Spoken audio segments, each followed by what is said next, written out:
नमो नारायण। जय गौ माता, वंदे मातरम, मां भारती को प्रणाम और हृदय से ओम शम शनिश्चराय नमः।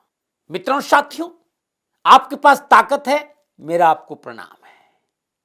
लेकिन ताकत के साथ नेक इरादे होना बहुत आवश्यक है, क्योंकि नेक इरादों के बिना ताकत हमेशा गलत राह पकड़ लेती है और नेक इरादे नहीं होने की वजह से कंस और रावण के बारे में आप सभी लोग जानते हैं। ताकत के साथ नेक इरादे होने बहुत जरूरी है, वरना सोचो ऐसा क्या था जो रावण हार गया। इस पर विचार करिएगा। नमो नारायण। प्रिय दर्शकों, मित्रों और साथियों, हाजिर हूं आपके सामने जनवरी 2022 का मासिक राशिफल लेकर। मित्रों और साथियों, 2022 पूरा साल आपके लिए कैसा रहेगा, गुरुमंत्र विद्यार्थी महाराज में मेष राशि वालों के लिए विस्तृत से मैंने राशिफल डाला है। हर एक विषय को मैंने स्पर्श किया है, लग्न के हिसाब से, चंद्र राशि के हिसाब से, ग्रह नक्षत्र की गणनाओं के हिसाब से, ग्रह योगा योगों के हिसाब से, चाहे वो दृष्टि हो चाहे युति हो, हर चीज को ध्यान में रखते हुए 2022 मेष राशि वालों के लिए पूरा साल कैसा रहेगा, गुरुमंत्र विद्यार्थी महाराज पर यह वीडियो मैंने डाला, इसे जरूर देख लेना। लेकिन जनवरी का महीना आपके लिए कैसा रहेगा, क्योंकि शुरुआत है। यदि शुरुआत अच्छी हो गई तो पूरा साल अच्छा बीतेगा। मेष राशि वालों के लिए राशि अधिपति मंगल माह के प्रारंभ में चंद्र और केतु के साथ वृश्चिक राशि अष्टम भाव से संचरण कर रहा है। 16 जनवरी को मंगल धनु राशि नवम भाव में गोचर करेगा और 16 जनवरी तक राहु की पूर्ण सप्तम दृष्टि मंगल और केतु पे रहेगी। मंगल की बृहस्पति पर पूर्ण चतुर्दृष्टि रहेगी। जनवरी माह के प्रारंभ में सूर्यदेव वक्री शुक्र के साथ धनु राशि नवम भाव में रहेंगे। 14 जनवरी को सूर्य मकर राशि दसम भाव से संचरण करेंगे। 5 जनवरी को शुक्र अस्त होंगे और 12 जनवरी को शुक्र पुनः उदय होंगे। 29 जनवरी को शुक्र धनु राशि पुनः मार्गी हो जाएंगे। बुध मार्गी अवस्था में शनिदेव के साथ मकर राशि दसम भाव में रहेंगे। 14 जनवरी को बुध मकर राशि में वक्री होंगे। 17 जनवरी को बुध अस्त होंगे और 29 जनवरी को पुनः बुध उदय होंगे और 16 जनवरी को शनि अस्त होंगे।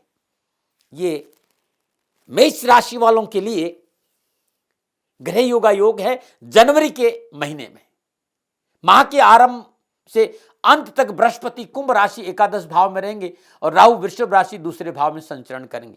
14 जनवरी तक राहु सूर्य शुक्र के साथ षडाष्टक संबंध में रहेंगे। शिक्षा और कैरियर की दृष्टिकोण से बात करूं तो मेष राशि के विद्यार्थी और युवाओं के लिए जनवरी का महीना मनोनुकूल सफलता का संकेत दे रहा है। बृहस्पति की सप्तम पूर्ण दृष्टि पंचम भाव में होने के कारण शिक्षा में आ रही बाधाओं का समाधान होगा।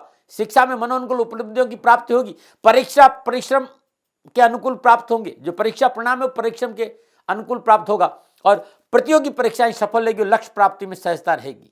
शिक्षा के दृष्टिकोण से विद्यार्थियों के लिए जनवरी 2022 लाभ और सफलता का संकेत दे रहा है। कारोबार, कैरियर और नौकरी के हिसाब से मेष राशि वालों के लिए जनवरी माह पूर्वार्ध ही थोड़ा सा परेशानी दे सकता है। उत्तरार्ध में कार्यक्षेत्र में आप आगे बढ़ना चाहेंगे, परंतु कुछ न कुछ अप्रत्याशित रुकावटों का सामना करना पड़ेगा। मेष राशि वालों के लिए राशि अधिपति माह के प्रारंभ में मंगल चंद्र केतु के साथ वृश्चिक राशि अष्टम भाव में गोचर के कारण कार्य सफलता और व्यवसाय लाभ प्राप्ति के लिए कड़ी मेहनत, कठिन संघर्ष का सामना करना पड़ सकता है। अष्टम स्थान में बैठे मंगल की चौथी दृष्टि 11वें भाव में, लेकिन इसके साथ ही भी अपनी सप्तम पूर्ण दृष्टि से दूसरे भाव को भी देख रहे हैं। इसलिए समय निश्चित रूप से आर्थिक स्थिति अच्छी रहने वाली, लेकिन इसके साथ खर्चों में बढ़ोतरी। ठीक है, धन आएगा, वो सब कुछ है, लेकिन खर्चे हैं।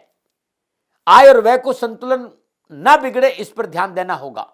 एकाध खर्चों का बोझ आ सकता है और जेब खाली करनी पड़ सकती है। मंगल की सप्तम दृष्टि दूसरे भाव में रहने के कारण वाणी में कठोरता नहीं है, इस बात पर ध्यान देना पड़ेगा, क्योंकि यह समय थोड़ा सा सावधानी का है।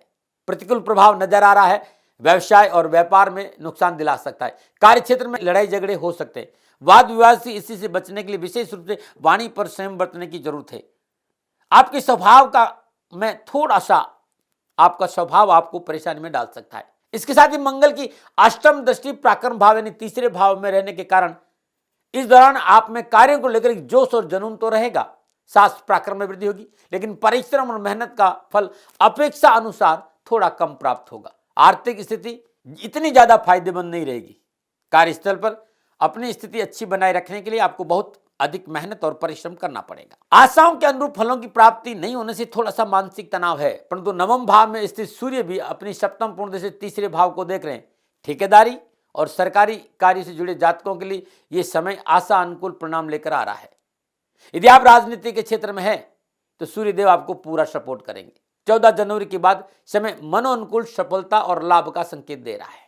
11वें भाव में उपस्थित बृहस्पति देव अपनी सप्तम पूर्ण पंचम भाव को देख रहे हैं, जिसके कारण मार्केटिंग और ट्रेडिंग से संबंधित कार्यों में सफलता मिलेगी। व्यापार की स्थिति मजबूत रहेगी। स्टॉक मार्केट और शेयर मार्केट क्षेत्र में लाभ का संकेत नजर आ रहा है। 11वें भाव में देवगुरु बृहस्पति की उपस्थिति आर्थिक स्थिति में अच्छे परिणामों का संकेत दे रही है। बृहस्पति देव नवमेश होकर 11वें भाव में विराजमान होने से इच्छाओं की पूर्ति होगी, साथ ही आपको भाग्य का साथ मिलेगा और आर्थिक स्थिति मजबूत होगी। सामाजिक और पारिवारिक दृष्टिकोण से मेष राशि वालों के लिए माह के प्रारंभ में बृहस्पति की एकादश भाव में उपस्थित नवम और सप्तम पूर्ण दृष्टि घर और परिवार के सदस्यों का साथ दिलाने में समर्थ रहेगी। परिवार का साथ मिलेगा, जीवन साथी से लाभ मिलेगा और आपके साथी का आपके प्रति उदार रवैया आपको अधिक आशावादी और सकारात्मक बनाएगा। आपसी दूरियां कम होगी, एक दूसरे के प्रति विश्वास बढ़ेगा। घर और परिवार में मांगलिक कार्य संपन्न होंगे। शादी विवाह संबंधी परेशानी से मुक्ति मिलेगी। शादी विवाह योग्य जातक जातिकाओं के लिए विवाह के संबंध जो परेशानियां वो मसले हल होंगे। पारिवारिक वातावरण खुशियों से भरा रहेगा। बृहस्पति की सप्तम दृष्टि पंचम भाव में होने के कारण संतान संबंधी तकलीफों का समाधान मिलेगा। संतान सुख में वृद्धि होगी और जो विवाहित जातक संतान की इच्छा रखते हैं उनकी इच्छाओं की पूर्ति होगी। यानी ये समय यदि आप शादीशुदा है तो घर में नए मेहमान के आगमन का संकेत दे रहा है। जीवन साथी के साथ किसी यात्रा पर भी आप जाने का आपको मौका मिल सकता है। घर और परिवार के बीच अच्छा टाइम आप बिताएंगे, लोगों के साथ रहेंगे, लोगों से आपका पारिवारिक लोगों का संबंध आपका अच्छा रहेगा। निजी जीवन के लिहाज से यह समय आपके लिए सफलतादायक रहेगा। संतान के दृष्टिकोण से समय आपको परेशानी से छुटकारा दिलाने वाला है। पार्टनरशिप में यदि आप कोई व्यापार करते हैं तो आपकी स्थिति काफी मजबूत होगी। बृहस्पति देव की नवम और सप्तम दृष्टि आपको पारिवारिक सामंजस्य जैसे बनाने में पूर्ण मदद करेगी। मेष राशि वालों के लिए जनवरी 2022 का महीना स्वास्थ्य के दृष्टिकोण थोड़ा सावधानी का संकेत दे रहा है। 16 जनवरी तक राशि अधिपति मंगल केतु के साथ अष्टम भाव में संचरण कर रहे हैं। स्वास्थ्य हानि और कष्ट का संकेत दे रहे हैं। गोचर इस बात का संकेत रहे स्वास्थ्य के हिसाब से इस महीने विशेष सावधानी बरतनी पड़ेगी। मौसम का बदलाव हो रहा है। सर्दी, खांसी, बुखार, जुकाम जैसी बीमारियों में विशेष सतर्क रहने की आवश्यकता है। राहु की सप्तम दृष्टि अष्टम भाव में रहने के कारण दुर्घटना के योग बन रहे हैं। Prevention better than cure. वाहन और अग्नि संबंधी दुर्घटनाओं के प्रति संयम बरतें। साथ ही द्वितीय भाव में उपस्थित राहु की पंचम दृष्टि छठे भाव में रहने के कारण स्वास्थ्य को लेकर तनाव है, लापरवाही नहीं करें। मित्रों और साथियों, जनवरी का महीना मेष राशि वालों के लिए कैसा रहेगा? ये गणनाएं थी, आकलन था, कोई दबाव नहीं है। मानो न मानो आपकी मर्जी, क्योंकि मैं सर्वज्ञ नहीं हूं, ना मैं देवज्ञ हूं। अपना अनुमान, अपना आकलन आपके सामने रखा हूं। सेकंड ओपिनियन का अधिकार आपका था, आपका है और आप ही का रहेगा। मित्रों और साथियों, क्योंकि साल की शुरुआत हो रही है और महीने का जो पूर्वार्ध हिस्सा है वो सावधानी का संकेत दे रहा है। माह के पूर्वार्ध में सावधानी अपेक्षित है। केतु के साथ मंगल का संचरण है और अष्टम भाव में है। मंगलवार के दिन हनुमान जी को चोला चढ़ाना बड़ा शुभ रहेगा। भैरव गायत्री का जाप करना बड़ा शुभ रहेगा। असितांग भैरव गायत्री का जाप करना बड़ा शुभ रहेगा। यह आपके लिए बहुत अच्छा संकेत है, इस बात का ध्यान रखिएगा।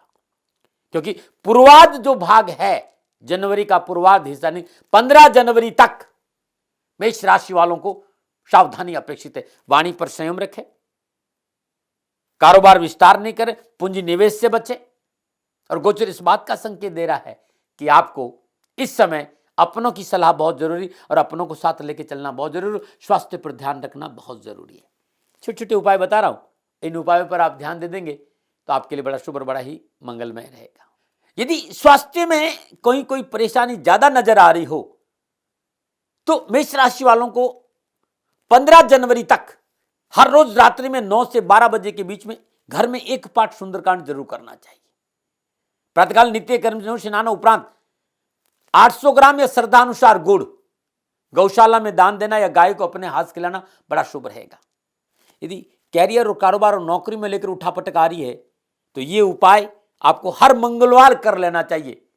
और बहुत सहज उपाय है कि श्रद्धानुसार साबुत लाल मसूर लाल कपड़े में बांध दिए, अपने ऊपर से 7 बार उसारिए क्लॉकवाइज, और किसी गरीब निर्धन विधवा स्त्री जो सफाई कर्मचारी हो उसको दान में दे देंगे तो आपकी परेशानियों से आपको मुक्ति मिल जाएगी। नमो नारायण। ये था मेष राशि वालों के लिए जनवरी का महीना। मित्रों और साथियों, 2022 आपके लिए कैसा रहेगा, पूरा विस्तार से मैंने वीडियो डाला है मेष राशि वालों का। गुरु मंत्र विद दाती महाराज और मूलांक भी मैंने डाला है, देखना नहीं भूले। पुनः निवेदन, भूल हो सकती है क्योंकि ये आंकलन है, प्रयास खूब करता हूं, लेकिन कोई गलती हो गई हो तो विनम्र भाव से दोनों हाथ जोड़कर क्षमा मांगता हूं। पुनः हृदय से साल 2022 आपके लिए मंगलमय हो, आपके जीवन में खुशियां हो, शनि भगवान के श्री चरणों में मेरी प्रार्थना। नमो नारायण। राजस्थान का हर व्यक्ति जानता है कि दाती महाराज गायों से बहुत प्यार करते हैं, बेटियों से बहुत प्यार करते हैं। हजारों सैकड़ों बेटियों के लिए, जीवन के लिए मैंने अपना संपूर्ण जीवन दिया है और ये मेरा शौक था, मेरी राष्ट्र की धरोहर थी और ये करना मेरा कर्तव्य और कर्म था। मैं आपको किसी वजह से नहीं सुना रहा हूं, बस खाली बता रहा हूं कि ये मेरा जीवन का लक्ष्य रहा है। मनुष्य हूं और मानव होने के नाते मेरा कर्तव्य है कि मैं अपनी राष्ट्र की सेवा करूं। मैं इस राष्ट्र का नागरिक हूं। 30 सालों से मैं बेटी बचाओ और गौ सेवा में अपना जीवन इस राष्ट्र के साथ लगाया है। वर्तमान परिस्थितियां आर्थिक दृष्टिकोण से मेरी अनुकूल नहीं है। धन नहीं मांग रहा हूं कि मुझे आप पैसे दीजिए, नहीं, पहले भी कभी नहीं मांगा और अब भी मैं नहीं कह रहा हूं, और ये मेरा अहंकार नहीं है क्योंकि धन को लेकर मैं राष्ट्र के सामने कभी नहीं आया था। हमेशा मैंने एक आख साहब सेवा करी, आप, मैं भी सेवा करता हूं, आप भी सेवा करें। धन नहीं चाहिए, लेकिन वर्तमान में जो आर्थिक परिस्थिति हैं वो मेरे को ये कहने के लिए मजबूर कर रही है कि सन्निधान गौशाला की गायें दुखी नहीं रहे, इसके लिए मुझे आपका सहयोग चाहिए। और सहयोग के लिए मैं स्वयं आपके साथ खड़ा हूं, आपकी समस्याओं के समाधान के लिए। भाई, आप अपनी जन्म कुंडली का अवलोकन कराना चाहते हैं, आप अपनी जन्म कुंडली बनाना चाहते हैं, आपको बहुत सी चीजों की जानकारी चाहिए, तो मैं आपके साथ खड़ा रहूंगा, पूरे साल खड़ा रहूंगा, जब तक जीऊंगा तब तक खड़ा रहूंगा। नंबर आ रहा है, इन नंबरों पर संपर्क करिए, आप मेरे से बात करिए, लेकिन इसकी एवज में गायों के लिए चारे की व्यवस्था कर लीजिए। और इसीलिए मैंने कहा था कि भाई थोड़ा दिन इस समय मैं परेशानी में हूं और मेरी गायें चारों को लेकर थोड़ी सी परेशान हैं। ऐसा हृदय से आया, लोगों ने कहा कि राष्ट्र आपसे प्यार करता है दाती महाराज, एक बार निवेदन करिए। तो मैं दान नहीं मांग रहा हूं, फिर भी मैं अभी भी मेरा ये अहंकार नहीं साथियों, मेरा राष्ट्र सर्वोपरि है। मैं ये नहीं कह रहा हूं, मैं ये कह रहा हूं मैं परिश्रम करूंगा आपके लिए, और परिश्रम के एवज में गायों के लिए चारे की व्यवस्था करिए। शनि भगवान आपकी रक्षा करे और आपका जीवन सदा खुशियों से भरा रहेगा, ऐसा मेरा निवेदन। और वे लोग जो सक्षम है, सामर्थ्यवान है और जिन्हें दाती महाराज के ज्योतिषीय समाधान की आवश्यकता नहीं, तो उनको मेरा प्रणाम, क्योंकि बहुत से लोगों को मैंने देखा है पिछले 1 महीने में लगभग 20 से 25-50 लोग ऐसे भी हैं जिन्होंने सन्निधान गौशाला में 2100 रुपया चारा कर दिया है। मैं उन सब के प्रति अपना आभार प्रकट करता हूं और ये सहयोग मैं जीवन भर याद रखूंगा। मित्रों, समय ऐसा है कि मेरी परिस्थिति आर्थिक दृष्टिकोण से अनुकूल संकेत नहीं दे रही है, इसलिए मैंने राष्ट्र से कहा कि सन्निधान गौशाला में परेशानी नहीं चाहिए। सरकार सपोर्ट कर रही है, अपनी सीमाओं में रहते हुए जो सरकार करती है, लेकिन उससे पूरा नहीं पड़ता है, ये आप भी जानते हैं। शासन की अपनी एक सीमा है और अपनी मर्यादा है, और शासन के पास और बहुत से काम है, लेकिन फिर भी मैं आप सभी का धन्यवाद देते हुए हृदय से पुनः एक बार निवेदन करना चाहता हूं कि आपको लगता है कि दाती महाराज के साथ सन्निधान गौशाला में खड़ा रहना है, तो नंबर है, जरूर सहयोग करें। मेरा कोई दबाव नहीं है, प्रार्थना थी। ओम नमो नारायण, ओम नमो नारायण।